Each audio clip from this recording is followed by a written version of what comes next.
What's up, everybody? Welcome back to another highly combustible reaction. We're jumping into something. Two girls, one cemetery.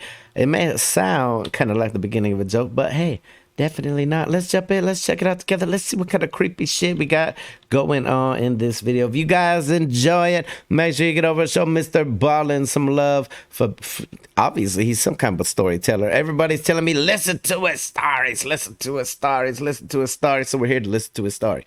Let's jump in. Let's check it out together. If you guys enjoy it, the link's right there. Go show the love. Let's see what we got. This story has a wild ending. It is worth sticking around for. But before we get into today's story, if you're a fan of the strange, dark, and mysterious delivered in story format, then you've come to the right channel, because that's all we do, and we upload 3, 4, even 5 times every week. So if that's of interest to you, please sneak into the like button's house and chain them to the bed while they're sleeping, and then put on the far side of the room a very loud speaker and set it to play the song Boots, Boots, Boots by Rudyard Kipling on repeat for at least 48 hours. You want to talk about some also, torture? Please subscribe to this channel and turn on all notifications so you don't miss any of our weekly uploads. All right, let's get into today's story.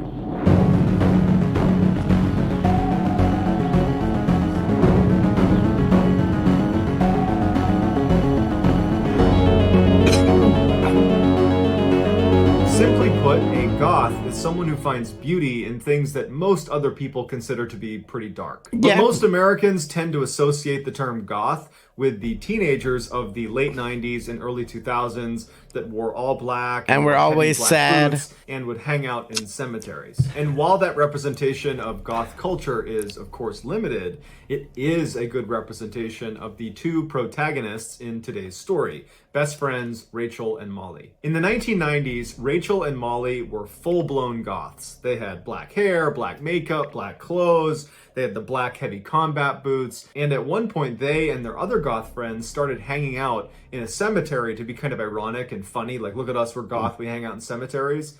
And then they actually enjoyed it and began hanging out in the cemetery like every weekend. One Friday night, Molly calls Rachel to go hang out in the cemetery. And as it happened, Rachel was just sitting at home and she was bored out of her mind. And so the call came at a perfect time. And so Rachel's like, yeah, I'd love to go. So she flies downstairs and she sits on her front step and she's waiting for Molly to show up. And eventually Molly's car rolls down the street and Rachel immediately recognizes that Molly is the only one in the car. And Rachel, whenever she would go to the cemetery at night with Molly, they were always there with a group of at least 4 people. Even though they liked hanging out in the cemetery, they did recognize that it was a little bit creepy. Yeah, that it's a cemetery. And so they liked kind of rolling in a fairly big group. And so Rachel hops in the car, and her first question to Molly is, where is everybody? Are they meeting us there? And Molly said, oh no, everybody else is either working or they're kind of hungover from the party from last night, so it's just us two. I hope that's okay. And at the time, Rachel actually in her head was like, no, I don't really want to do this anymore. But she was like, oh yeah, that's fine. Yeah, we'll just go. Just the two of us. It'll be fine. Molly takes off from Rachel's house and she makes the familiar kind of winding commute to the front gate of this enormous cemetery that sits right in the center of town. They drive underneath this massive wrought iron gate that looks very medieval, very foreboding. It looks like it's out of a cheesy horror movie, this like cliche entrance to a cemetery. And so they go through there and they're on this road that stretches all the way down through the cemetery and basically splits it in two. On the left side, as I know that road was an area closest to town, and also it butted up against a major public university. And then on this side of the cemetery, you had a bunch of residential houses that butted up against the side of the cemetery. And where Molly and Rachel and their crew liked to go was on the right side, all the way back in the corner, because there was a section that was kind of situated between these two hills, where not only were they obscured from the cemetery road and the main road once they were down in this little depression, there was also no houses that happened to look over that spot. So it was kind of like the hidden section of the cemetery, and there was also this big boulder that people sat on and a big tree you could lean up against. So that was their spot. So Molly drives in the gates, she heads down that road and she turns right onto a dead end road. She takes that down about a couple hundred meters till it dead ends, and they park, and then the girls get out of the car, they light up cigarettes, and they walk down this hill that's just beyond where this dead end comes to an end. And so they walk down this hill and it brings them to this clearing where this big rock and tree is. Rachel hops up on the rock and she turns around, so she's facing back up the hill they just walked down, and Molly is right next to her on her right, leaning up against the tree. And for the next hour or so, they just crushed cigarettes and talked about their various boyfriend drama and life drama and whatever else they wanted to talk about. After a while, the girls started to smell a bonfire. And from where they were sitting, they could see a hill in front of them, and there was actually another hill over here. And so their view is pretty obscured out of this little valley they're in, so they can't see any fires anywhere.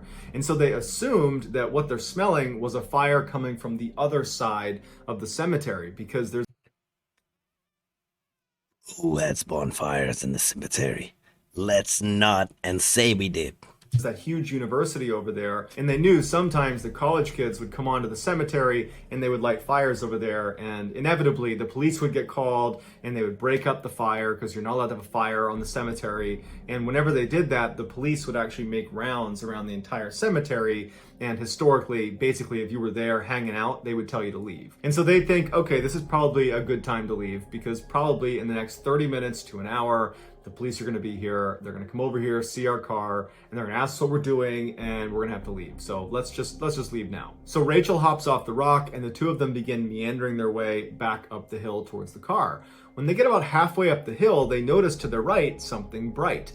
Now, because they were higher up, they could actually see over the hill to their right, and what they were seeing was the top of a bonfire. So the girls take a couple more steps up the hill to gain some elevation to hopefully be able to see better down into where this fire is. But even when they're up almost at the top of the hill, that fire is too far down on the other side of that hill that they can't see any people, and they can't really tell how big the fire is. They're just basically seeing the top flickers of it. Even though they don't know anything about the people over there at this fire, what they do know is when they showed up, there was no fire over there. They would have recognized it. So whoever's over there had to have shown up and built this fire while Rachel and Molly were down at the rock and tree, which means there's a pretty good chance they didn't see Rachel and Molly. This is a pretty private area. Their car was parked a little bit off to the side of the trail. And so Molly picks up on this, and she says to Rachel, hey, let's sneak back down and walk up their hill and look down and see who's here. I bet it's a bunch of college kids. It'll be funny to see what they're doing. But Rachel had a weird feeling about it. She's thinking to herself, if this is college kids, why would they have their bonfire this far away from campus? I mean, this is literally the farthest point away from the side of the cemetery that's close to their campus. If they're having a party over here, there's a good chance that anybody going to it is going to need to drive. And that just doesn't make sense if you can just walk to the other side of the campus and have a bonfire over there. And so Rachel is logically deducing that this is probably not college kids. But who else is having a bonfire in the secret section of the cemetery in the middle of the night? And Not Rachel's this thinking, guy. Probably some kind of devil worshippers. that now if the police come here, they're definitely going to see us because we're so close to this bonfire. And so it's probably not a good idea to stick around much longer. But despite Rachel's hesitations, she is intrigued and she does want to see what's going on over there. So the two girls walk down the hill, they make it down to the rock and the tree, then they turn left and they begin walking up this other hill, the hill that's going to bring them up to this fire. And so they only get a few steps up this hill when they are suddenly hit with this disgusting, putrid smell that just encompasses them and it makes them gag, and they're covering their mouth and their nose, and Rachel exclaims, "Oh my God, what is that?" And Don't tell me someone dug up the dead body. Oh, no, no, no, no. This is going to go all kinds of wrong. I must say, Mr. Ballen has one of the most damn capture your storyteller voices of all time. as soon as she says it, she realizes she was really loud, and she's like, and Molly's like, and they both freeze, wondering if the people on the other side of the hill have heard them.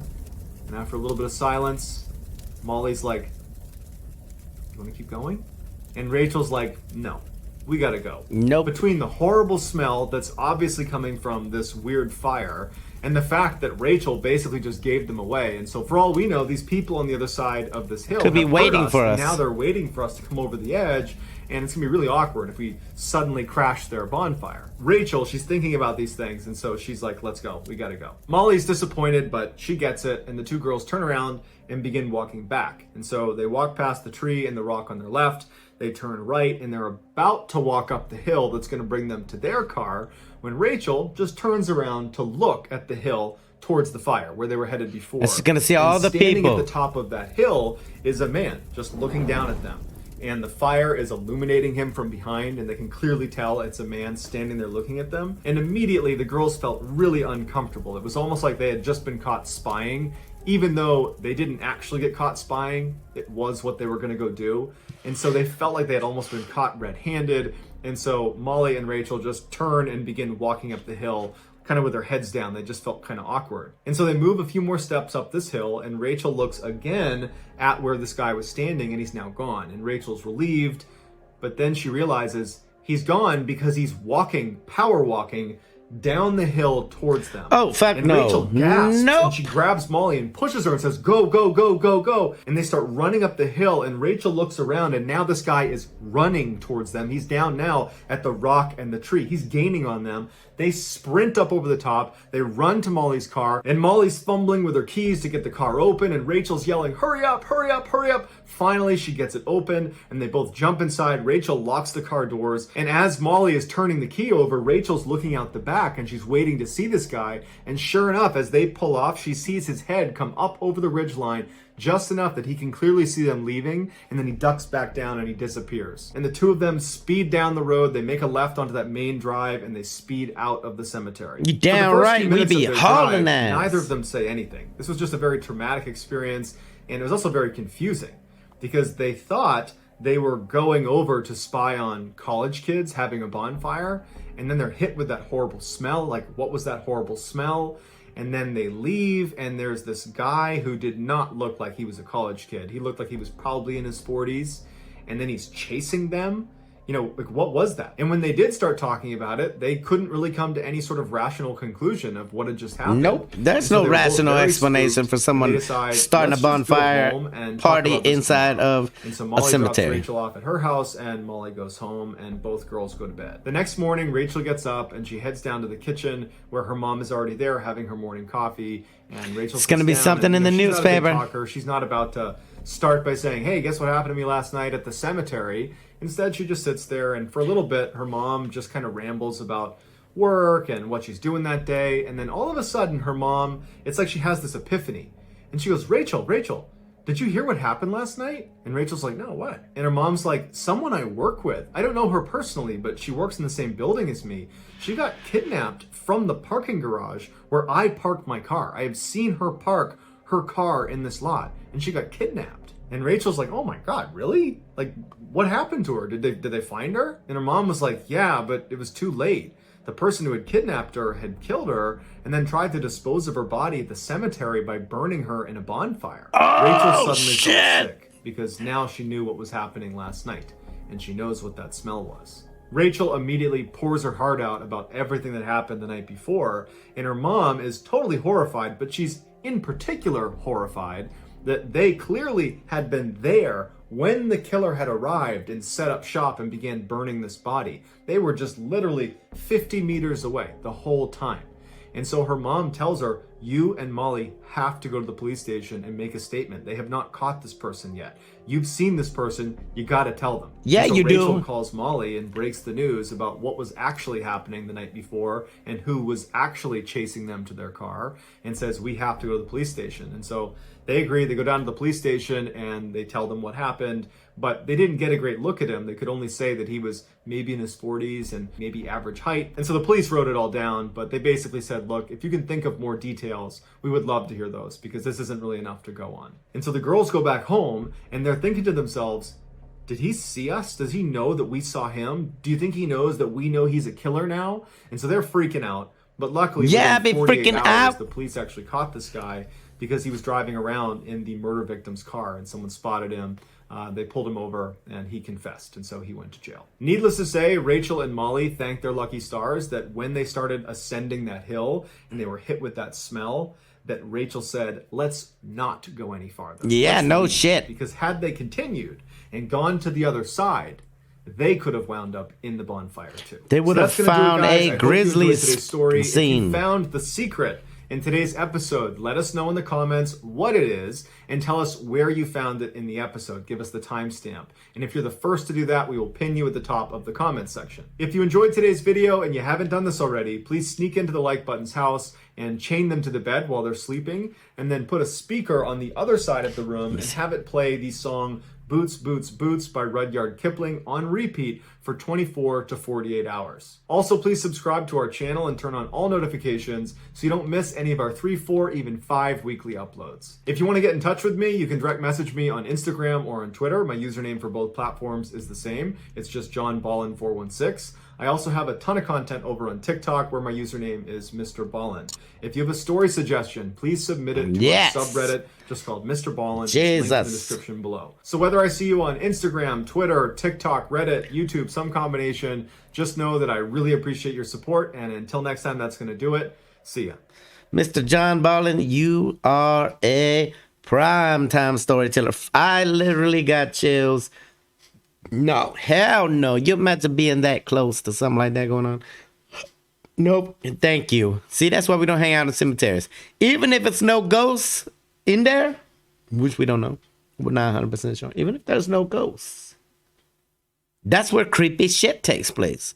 That's where creepers go, obviously. We're not going to go creeping around the creepy-ass cemetery in the nighttime. Go show Mr. Ballen some love on his channel. The links you need are right there inside the description. Hit the like button if you liked it, the dislike button, but I won't believe you. Check out the other video over there. Tell the next one, highly combustible. You guys be happy, healthy, safe, love you to the moon and back. Peace.